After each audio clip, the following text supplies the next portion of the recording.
안녕하세요. 교과 공부 시간이 되었습니다. 반갑습니다. 벌써 우리 4기 제7과가 됐네요. 율법과 의대. 제4기도 벌써 절반을 넘어갔습니다. 오늘의 제목은 율법과 은혜인데요. 오늘 일몰 시간은 5시 23분, 해가 굉장히 짧아졌죠. 이제 며칠 후면 또 수능을 보게 됐네요. 수능 기간이 되니까 날씨가 좀 쌀쌀해지는 것 같습니다. 오늘 기억절은 신명기였지만 우리 신약에 있는 말씀인데요. 한번 읽어보겠습니다. 내가 하나님의 은혜를 패하지 아니하노니 만일 의롭게 되는 것이 율법으로 말미암으면 그리스도께서 헛되이 죽으셨느니라. 갈라디아서 2장 21절 말씀입니다. 오늘의 제목 율법과 은혜. 이 제목은 참 우리 기독교에서 참 중심이 되는 단어이죠. 율법과 은혜. 오래된 주제이기도 하고요. 오늘 율법과 은혜의 관계에 대해서 우리가 공부를 좀 해보도록 하겠습니다.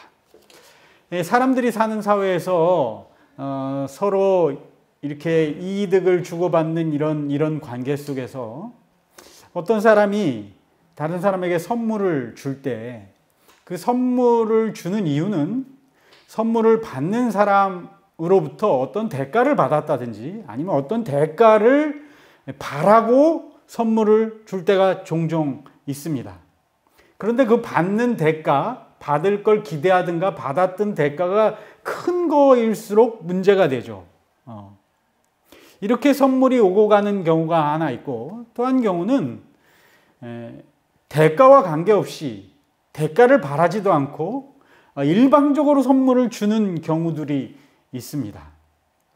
첫 번째 경우인 대가성이 있느냐 없느냐를 따지는 이 선물을 오늘날 우리는 뇌물이라고 그러죠. 요즘 이제 대통령 그 후보들을 뽑는 철이 되었는데 이 뇌물 문제 때문에 아주 시끄럽지 않습니까? 사회적으로도 이 지도층에 있는 사람들이 이 뇌물 문제 때문에 아주 문제가 많이 있는데요. 이 선물을 주는 사람의 입장과 받는 사람의 입장에서 선물을 받는 사람이 그 선물에 대한 주도권을 쥐고 있는 게 뇌물입니다. 왜냐하면 뇌물은 선물을 받은 사람 입장에서 어떤 대가를 줄까가 중요하기 때문에 그래요.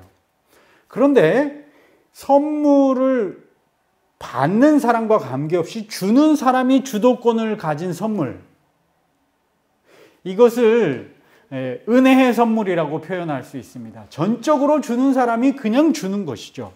이것을 은혜의 선물이라고 할 수 있는데요. 오늘 우리는 율법과 은혜에 대한 공부를 해보면서 이 은혜의 선물에 대한 얘기를 좀 살펴보려고 합니다.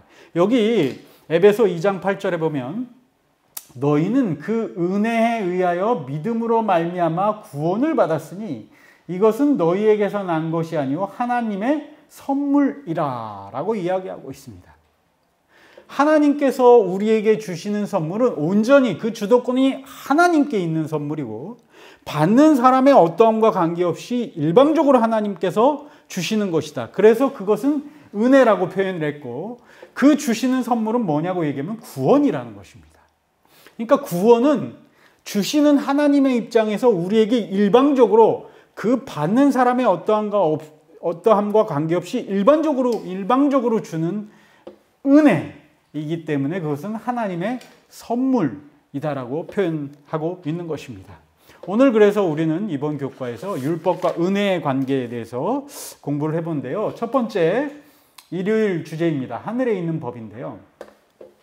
하나님께서 세상을 만드시면서 이 세상에 있는 하나님의 많은 피조물들 중에 하나님의 자녀로서 하나님의 종으로서 만드신 지적인 존재들, 이러한 존재들을 만들어 놓으셨는데 이러한 존재들을 만드실 때 하나님께서는 그 존재들에게 도덕적 자유를 주셨다는 것입니다. 이 도덕적 자유가 뭐냐? 이 도덕적 자유를 이해하기 위해서는 도덕적 법에 대한 이야기를 해야 됩니다. 도덕적 자유라는 것은 한마디로 하면 옳고 그른 것을 판별할 수 있는 자유라는 것입니다. 옳고 그른 것을 판별하고 그것을 선택할 수 있게 하는 것, 그것이 도덕적 자유입니다. 그런데 이 도덕적 자유에는 전제가 옳고 그른 것을 판단해야 하기 때문에 옳고 그른 것을 판단하기 위한 규칙, 법칙, 규범이 있어야 된다는 것입니다. 이것이 도덕적 자유예요. 도덕적 자유. 그래서 하나님이 만드신 이 피조물들, 지적인 영적인 존재들이 있는 곳에는 하나님께서 다 도덕적 자유를 주셨고 도덕적 자유를 주신 거의 근거는 도덕법에 의해서 그렇게 됐다는 것입니다. 그래서 이 피조물들은 옳고 그른 것을 선별할 수 있다는 것이죠. 그런데 옳고 그름을 선별해서 선택을 하게 되는 것에 옳은 것을 선택하지 않고 그른 것을 선택하는 것, 곧 도덕법을 어기는 걸 우리는 죄라고 표현을 합니다. 그럼 하나님께서 왜 지적인 존재들에게, 영적인 하나님의 자녀들에게 이 도덕적 자유를 주셨느냐? 그 이유는 뭐냐면 하나님의 통치의 근거는, 하나님의 기본은 사랑이기 때문에 그렇다는 것입니다. 하나님께서는 지적인 존재들을 만드실 때 일방적으로 복종하는 그런 존재를 만드시기를 원치 않으셨다는 것입니다. 하나님께서는 하나님이 만드신 존재들과 사랑의 관계, 서로의 관계를 맺게 하기 위해서 선택해서 자율적으로 관계를 맺게 하기 위해서 선택의 자유를 주신 거죠. 이것이 도덕적 자유를 주신 목적입니다. 물론 거기에는 아주 위험성이 있죠. 죄를 지을 수도 있다는 위험성이 있지만 이것이 담보되지 않으면, 이것이 확보되지 않으면 진정한 사랑의 관계를 맺을 수 없기 때문에 하나님께서는 그런 어려움을 감수하시고서라도 사람들에게 도덕적 자유를 주셨다는 것입니다. 그러면서 도덕법을 옳은 것을 선택할 것인가, 그른 것을 선택할 것인가는 그들의 몫이고, 그른 것을 선택하면 죄를 짓게 되는 이러한 관계를 만드셨다는 것입니다. 이러한 도덕적 자유를 가진 자들을 위한 법, 곧 도덕법은 하늘에 있는 모든 존재들, 천사들뿐만 아니라 모든 존재들이 다 이 법에 관련이 돼 있다는 것입니다. 이런 모든 법을 가지고 있다는 거예요. 이것을 성경에 우리는 율법이라고도 표현한다는 것입니다. 여기 산상보훈에 그런 말씀이 있죠. 천사들에게도 하나님을 아는 지식, 이것이 율법으로 주어져 있다고 얘기하고 있는 것입니다. 이것이 성경에서 말하는 율법입니다. 그러니까 율법은 하나님을 선택할 것이냐, 그렇지 않으냐의 문제, 하나님 편을 선택하는 옳은 편을 선택하시냐 할 것이냐, 그렇지 않을 것이냐에 대한 문제라는 것입니다. 이 죄는 이 주어진 법에서 빗나가는 것이 죄라고 얘기하고 있는 것입니다. 그래서 율법과 은혜의 문제를 오늘 공부하면서 첫 번째 율법에 대한 정의를 내리면서 이건 도덕법이다. 이 도덕법은 우리가 하나님을 선택할 것이냐에 관한 문제이다라는 사실을 먼저 공부하고 다음 날 주제로 넘어가겠습니다. 다음 날 주제는 이제 아까는 율법에 대한 문제를 공부했으니까 이제는 뭐에 대한 은혜에 대한 공부를 하겠죠. 은혜가 과연 무엇이냐에 대한 가장 좋은 실물 교훈은 바로 출애굽이라는 것입니다. 출애굽. 여러분, 출애굽 사건을 한번 생각해 보십시오. 이 출애굽 사건은 이스라엘 백성들이 종되었던 애굽에서 약속의 땅으로 탈출해서 약속의 땅으로 가는 것입니다. 그런데 이스라엘 백성들이 애굽에서 자력으로 탈출한 건 도저히 불가능한 일이었습니다. 이건 전적으로 하나님이 오로지 행하신 기적적인 일을 통해서 그 일이 가능했다는 것입니다. 그러니까 이스라엘 백성 입장에서 볼 때 이 출애굽은 하나님의 아주 전적인 개입이고 하나님의 일방적인 이스라엘 백성들에게 주어진 선물이라는 것입니다. 이것을 은혜라고 하는 것이죠. 이스라엘 백성들 입장에선 출애굽은 하나님이 베푸신 전적인 은혜라는 것입니다. 그런데 이 은혜는 이스라엘 백성들이 출애굽한 것으로 끝나는 것이 아니라는 것입니다. 이스라엘 백성들이 출애굽하고 끝났습니까? 아니죠. 40년 동안 광야 생활을 하면서 이스라엘 백성들은 또 하나의 은혜를 받게 되는데 그것은 뭐냐면 그들이 거기서 살 수 있도록 하나님께서 그들을 특별한 기적적인 방법으로 돌보셨다는 것입니다.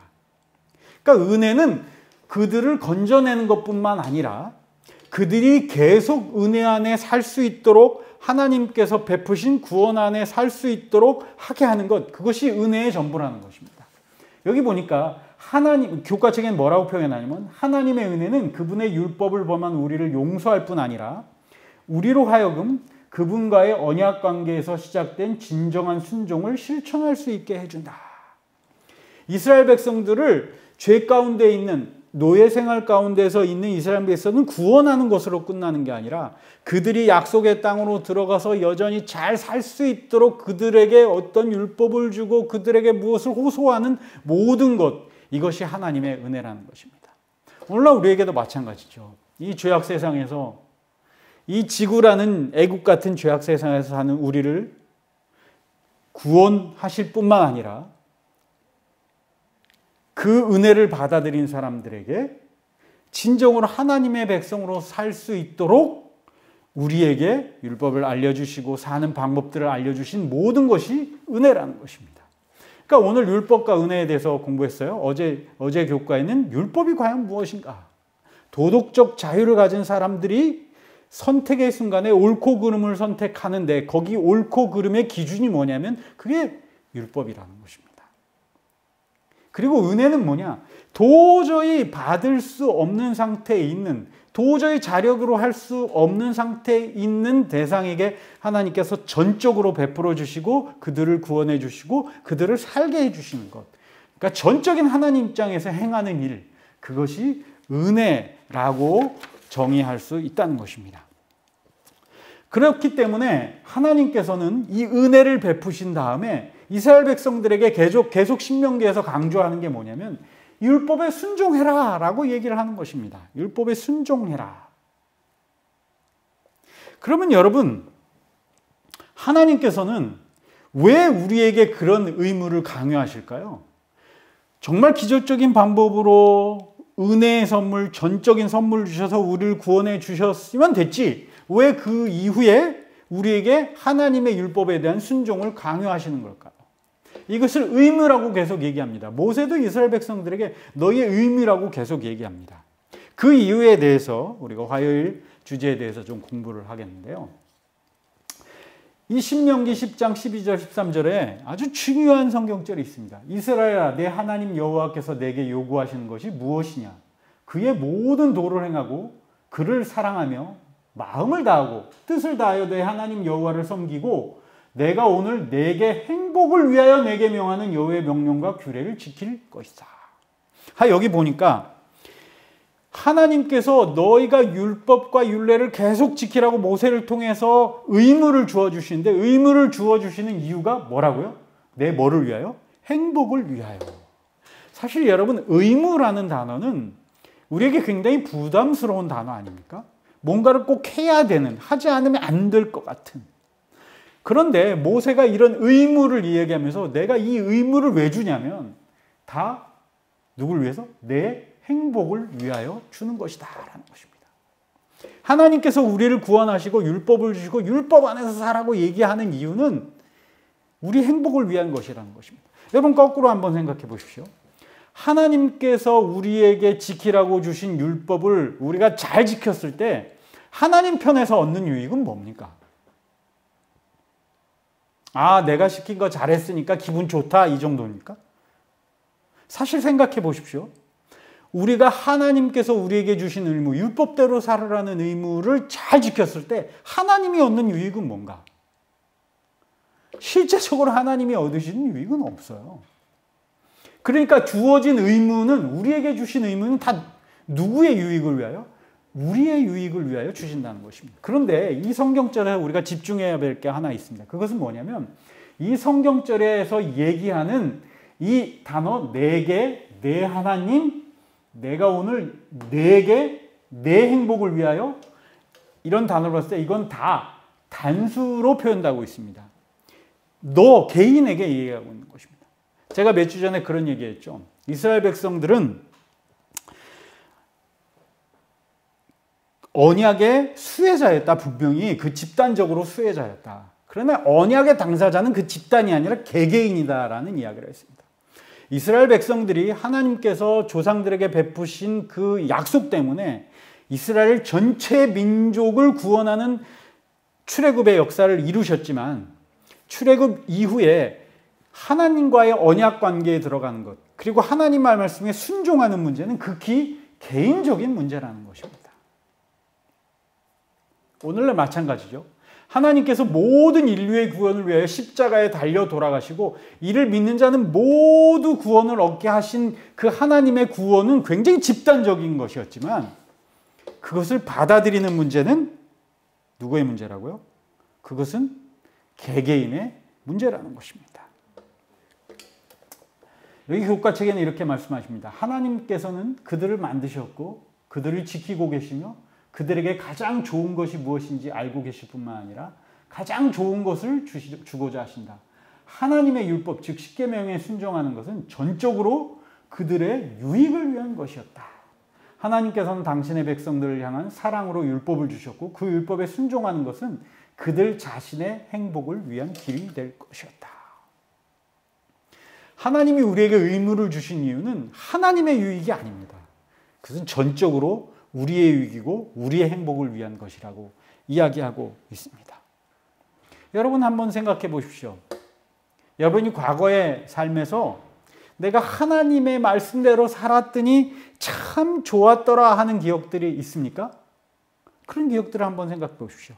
반대로 내가 하나님의 말씀대로 하나님의 율법대로 하지 않았더니 어땠는지 한번 생각해 보십시오. 비근한 예로 여러분, 내가 어떤 사람이 하는 행동을 보고 그 사람이 미워서 다른 사람들하고 그 사람을 막 비난하고 나면 집에 가서 기분이 좋으시던가요? 아니죠. 불편하죠. 혹시나 그 사람이 내 얘기를 들었을까 하는 생각도 들고, 그렇죠? 성경에 뭐라고 해서 남을 비판하지 말라 이런 얘기를 하셨잖아요.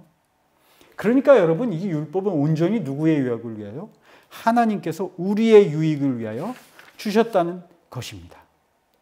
그러니까 하나님이 베푸시는 은혜는 온전히 우리를 위한 것이라는 것입니다. 그러면 여러분, 하나님은 왜 인간에게, 왜 우리에게 은혜를 베푸실까요? 왜 우리에게 은혜를 베푸십니까? 여러분, 신명기에 보면 모세가 약속의 땅을 앞에 두고 이스라엘 백성들에게 다시 한번 십계명을 얘기합니다. 쭉 얘기하죠. 우상을 만들지 말라, 이름을 망명되지 말라. 넷째 계명에 대해서는 안식일을 기억하여 거룩히 지키라. 이는 창조의 기념일이다. 그러니 너는 아무 일도 하지 말고 모두 안식일을 지켜야 한다 하면서 대뜸 모세가 이런 얘기를 합니다. 너희가 애굽에서 구원받은 것을 기억해라. 그러면서 안식일을 거룩히 지켜야 된다. 이런 얘기를 합니다. 여러분, 이 창조의 기념일은 안식일과 이 안식일과 출애굽이 도대체 어떤 공통점이 있기 때문에 모세는 넷째 계명을 얘기하면서 출애굽 얘기를 했을까요? 여러분, 이 안식일과 출애굽의 공통점은 왜라는 것에 있습니다. 왜? 하나님이 왜 안식일을 만드셨는지, 하나님이 이스라엘 백성들을 왜 구원하셨는지 그 답이 공통점입니다. 여러분, 하나님이 안식일을 제정하신 이유는 안식일이 창조의 기념일로 제정하셨잖아요. 그럼 창조의 기념일을 왜 제정하셨느냐? 그 이유는 안식일을 통해서 모든 사람들이 하나님이 우리의 생명의 주인이시고 우리는 하나님의 자녀라는 사실을 다 기억하기를 원하셔서 안식일을 제정하셨다는 것입니다. 곧 하나님과의 나의 관계를 기억하게 하기 위해서. 여러분, 하나님께서 이스라엘 백성들을 왜 구원하셨어요? 그가 누구이기 때문에? 하나님의 약속의 백성이기 때문에, 하나님의 자녀이기 때문에, 그의 조상들과 맺은 하나님의 관계 때문에 그들을 구원했다는 것입니다. 여러분, 하나님께서 왜 우리에게 은혜를 베푸시냐? 왜 그냥 일방적으로 은혜를 베푸시느냐? 우리의 죄와 관계없이, 우리의 상태와 관계없이 왜 하나님께서 십자가에 달려 돌아가셔서 우리를 구원하고자 원하시느냐? 그 이유는 우리가 하나님의 자녀이기 때문에 그렇다는 것입니다. 율법과 은혜의 문제에 있어서 여러분, 율법은 분명히 우리가 죄인임을 지적합니다. 율법은 나쁜 것이 아니에요. 율법은 선택의 기준이기 때문에 그건 나쁘다고 할 수 없어요. 그런데 율법을 통해서 우리는 죄인임이 드러났어요. 사도 바울이 그런 얘기를 로마서 갈라디아서에서 굉장히 많이 했죠. 율법은 우리가 죄인임을 분명히 이야기합니다. 그래서 우리는 우리 스스로 의롭게 될 수 없어요. 그런데 반면 하나님의 은혜는 그 반대의 것을 이야기합니다. 너희들의 상태는 그렇지만 너희들이 누구이기 때문에? 내 자녀이기 때문에 나는 너희에게 한없는 은혜를 일방적으로 주겠다. 이게 하나님께서 우리에게 베푸신 은혜인 것입니다. 이것을 모세는 십계명 속에서 안식일 계명 속에 이야기합니다. 안식일은 너희가 다 하나님이 창조하신 자녀라는 걸 얘기하잖아. 생각해봐. 너희가 출애굽할 수 있었던 것은 하나님이 왜 그랬어? 너희가 약속의 백성이기 때문에 그런 거야. 너희가 하나님 백성이기 때문에 그런 거야. 라고 이야기한다는 것입니다.